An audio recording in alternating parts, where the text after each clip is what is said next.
દેશભરમાં વિવિધ લોન જેવી કે car loan, home loan, vehicle લોનના હપ્તા ન ભરી શકતા વિવિધ બેંકો અને આ હપ્તા વસૂલ કરનાર કર્મીઓ દ્વારા તંગ આવીને ઘણા લોકો આત્મહત્યા કરી રહ્યા છે।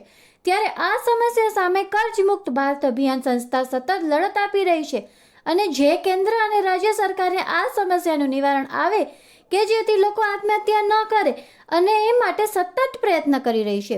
જે સંદર્ભે ગુજરાત ખાતે આ સંસ્થાની હેડ ઓફિસનું ઉદ્ઘાટન નવરંગપુરા કૃષ્ણા કોમ્પ્લેક્સ ખાતે આ અભિયાનના પ્રણેતા શાહનવાઝ ચૌધરી દ્વારા ગુજરાતના લોકો માટે ખુલ્લી મૂકવામાં આવી હતી। આ પ્રસંગે ગુજરાતના પ્રભારી રાજેશ્વર બ્રહ્મભટ્ટ ભારતીય, મનોજ ઠાકર ભારતીય, ગોવિંદ અવસ્થી ભારતીય, રાકેશ પટેલ ભારતીય સહિત મોટી સંખ્યામાં આ સમસ્યાનો ભોગ બનેલ લોકો ઉપસ્થિત રહ્યા હતા।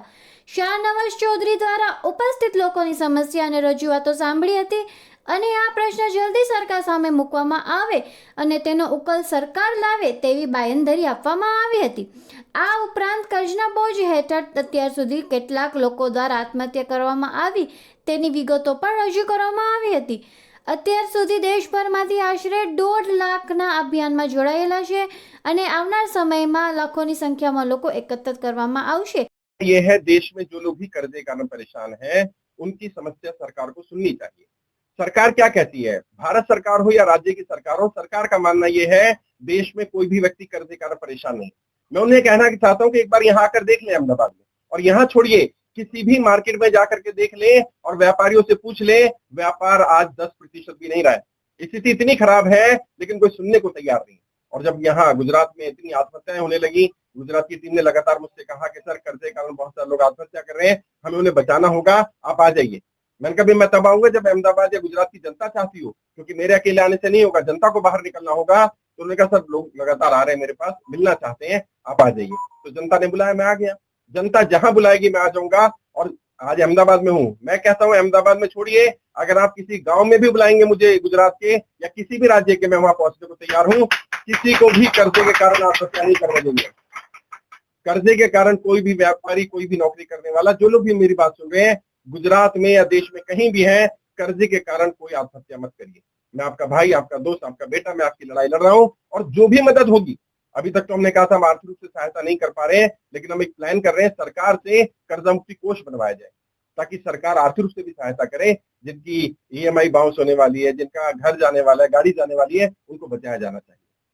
खास करके आज गुजरात हेड ऑफिस का उद्घाटन हुआ है, कितने लोग गुजरात की तरफ से आपकी आशा रखते हैं, किस तरह से गुजरात के लोगों का देखिए, गुजरात के हमारे प्रभारी है, उसके बारे में तो पूरी जानकारी वो देंगे राजेश्वर जी, लेकिन जितना मुझे जानकारी दी गई 1.5 लाख से ज्यादा परिवार हमारे साथ जुड़ चुके हैं अभी। और लगातार हर दिन पिछले 15 दिन की मैं बात करूं तो 15 दिन में लगभग हमारे पास हर दिन 4 से 5 हजार नए लोग जुड़ रहे हैं। यानी समस्या कितनी गंभीर है आप इसको समझ सकते हैं।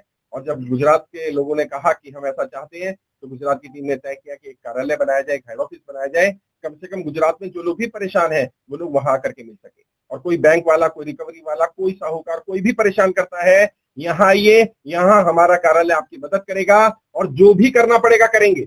और जो बैंक वाले, रिकवरी वाले बदतमीजी कर रहे हैं, वो भी कान खोलकर ये बात सुन ले, आपने जो अननेसेसरी अत्याचार कर रखा है, जो हरेसमेंट कर रहे हैं, ये चलने वाला नहीं है। आरबीआई की गाइडलाइंस को फॉलो करिए। यदि आप आरबीआई की गाइडलाइंस को फॉलो नहीं कर रहे हैं, आप गाली गलौज कर रहे हैं, बदतमीजी कर रहे हैं, इसको स्वीकार नहीं किया जाएगा। हम राजेश्वर ब्रह्मभट्ट भारतीय છે, હું નિશુલ્ક કર્જમુક્ત ભારત અભિયાનમાં ગુજરાતનો પ્રભારી છું અને આજે ગુજરાત હેડ ઓફિસનું ઉદ્ઘાટન કરવામાં આવ્યું છે કે ગુજરાતમાં કેટલા સમયથી છેલ્લા 5-6 મહિનામાં જોવામાં આવ્યું છે કે દેવાના કારણે કેટલા વેપારીઓ, કેટલાક લેબર વર્ગ છે કે કેટલાક સામાન્ય વ્યક્તિઓ નોકરી કરવાવાળા આત્મહત્યા કરી લેતા હોય છે।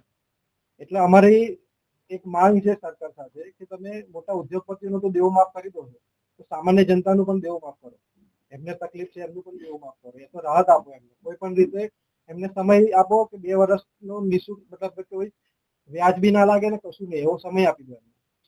તો સરકારે કોક ને કોક વાત તો અમારી માનીને જનતાને રાહત આપવી પડશે।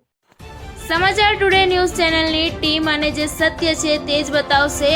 આપ જોતા રહો સમાચાર ટુડે ન્યૂઝ ચેનલ। ગુજરાતની ધરતીનું ગુજરાતીઓ માટે જ, એટલે કે સમાચાર ટુડે ન્યૂઝ।